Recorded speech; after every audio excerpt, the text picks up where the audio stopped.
Tu vois l'esprit que je veux qu'on donne à ton reportage? Oui, non mais j'ai peur de l'eau, hein, c'est un détail.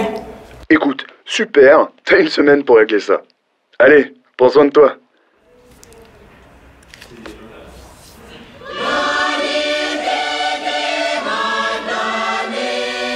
Bonjour, bienvenue dans ce magazine dédié aux gestes qui sauvent pour accompagner vos proches et réagir au mieux en cas d'accident. Et aujourd'hui, on parle de la noyade. Elle est la première cause de mortalité par accident chez les enfants, mais elle concerne également les adultes. Le saviez-vous? Et moi-même, je ne sais pas nager, donc vous voyez... Ma petite sœur a perdu pied et il a fallu la repêcher, sauf que je ne savais pas nager non plus. On a l'habitude de jamais se baigner seul. Parce que plus de 500 personnes meurent encore chaque année de la noyade. Les gestes qui sauvent, c'est aujourd'hui avec Emmanuel Cassanas, directeur d'Action Santé. Bonjour Emmanuel. Bonjour Mélodie. Alors, dites-nous d'abord, le risque de noyade, c'est fréquent aujourd'hui. Qui est concerné?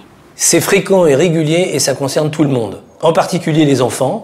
Malheureusement, le plus souvent dans le cadre familial, de la piscine familiale, mais aussi les adultes, en général en eau vive ou en mer, en ayant un petit peu surestimé leur capacité de nageur. Premier cas, la victime est inconsciente mais respire encore. Qu'est-ce qu'on fait?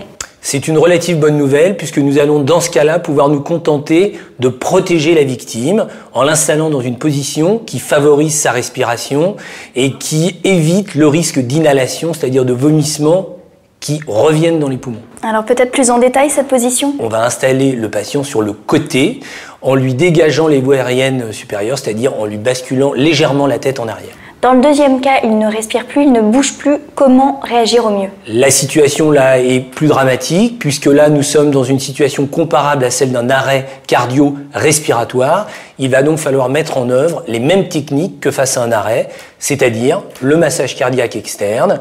Et on fait du bouche à bouche. Et on fait du bouche à bouche en plus puisque le patient qui est noyé souffre avant tout de ne plus pouvoir respirer, de n'avoir plus pu respirer. Et pendant combien de temps concrètement est-ce qu'on doit pratiquer le massage? Eh bien en fait, la règle est que le secouriste qui a engagé des manœuvres de réanimation ne peut pas les arrêter de son propre chef. Il a préalablement donné l'alerte pour prévenir des secours médicalisés. Il doit donc attendre l'arrivée des secours médicalisés et poursuivre les manœuvres de réanimation jusqu'à cette arrivée. C'est bien noté, merci beaucoup Emmanuel Cassanas. Merci Mélodie. Quant à nous, on se retrouve très bientôt pour une nouvelle édition. Merci à tous.